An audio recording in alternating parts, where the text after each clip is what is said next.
Hello friends, இப்போ பூண்டு சட்னி எப்படி செய்யலாங்கிறத பார்க்கலாம். அதுக்கு நான் வந்து 2 கைப்பிடி அளவுக்கு வெள்ளைப்பூடை வந்து தோல் உரித்து எடுத்து வச்சுருக்கிறேன். உங்களுக்கு எவ்வளோ தேவையோ அந்தளவுக்கு நீங்கள் எடுத்துக்கலாம்.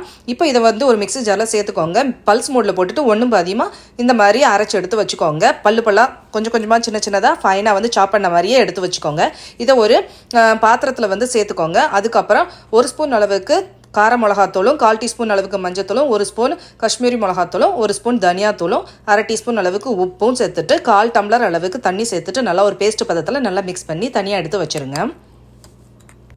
நான் டக்குன்னு செய்கிறதுக்காக மிக்ஸி ஜாரில் வந்து வெள்ளைப்பூடை போட்டு ஒன்றும் பாதியமாக அரைச்சி எடுத்து வச்சுருக்கிறேன். இதுக்கு பதிலாக நீங்கள் வந்து இடிச்சும் சேர்த்துக்கலாம், இல்லைனா ஃபைனாக சாப் பண்ணி கூட சேர்த்துக்கலாம். இப்போ வந்து அடுப்பை பற்ற வச்சுட்டு ஒரு பேனை வைங்க.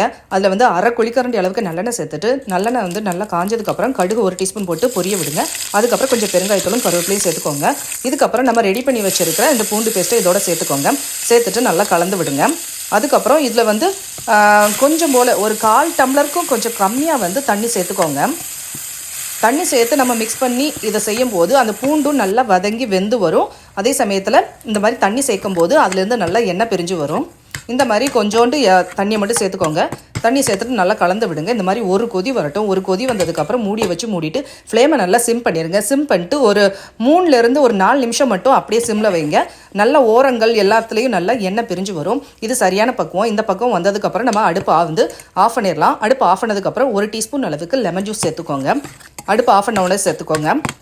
லெமன் ஜூஸ் சேர்த்துட்டு நல்லா கலந்து விட்டுட்டு அதுக்கப்புறம் கொஞ்சம் போல் கொத்தமல்லி இலையை சேர்த்துட்டு இறக்கியாச்சுன்னா சூப்பரான நம்மளுடைய பூண்டு சட்னி வந்து ரெடி ஆயிரும்.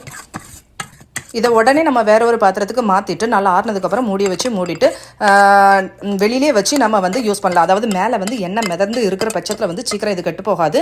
4-5 நாள் வெளியிலே நம்ம வச்சு யூஸ் பண்ணலாம். இது ட்ராவல் பர்பஸாகவும் கூட நம்ம யூஸ் பண்ணிக்கலாம். இது ரொம்பவே நல்லாயிருக்கும். செஞ்சு பாருங்கள்.